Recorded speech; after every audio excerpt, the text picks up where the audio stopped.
মহামান্য সুপ্রিম কোর্টের অ্যাপিলেট ডিভিশনের ফোল্ড কোর্ট থেকে দেশনেত্রী বেগম খালেদা জিয়া সহ জনাব তারেক রহমান সাহেব এবং অপরাপর সকল আসামি ন্যায় বিচার পেয়েছেন আলহামদুলিল্লাহ।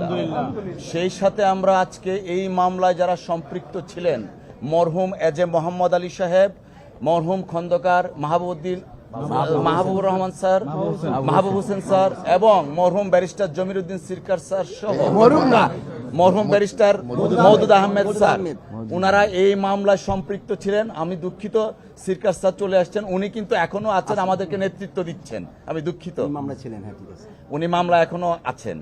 তো আমরা বেসিক্যালি প্রথম থেকে যে কথাটা বলে আসছি, এই মামলাটা ছিল শেখ হাসিনা ওয়াজেদের ব্যক্তিগত জিঘাংসা এবং প্রতিহিংসা এবং রাজনৈতিকভাবে বেগম খালেদা জিয়া এবং তার পরিবারকে খাটো করার জন্য, নিশ্চিহ্ন করার জন্য রাজনৈতিক চিন্তা চেতনায় এই মামলাটা দায়ের করা হয়েছিল।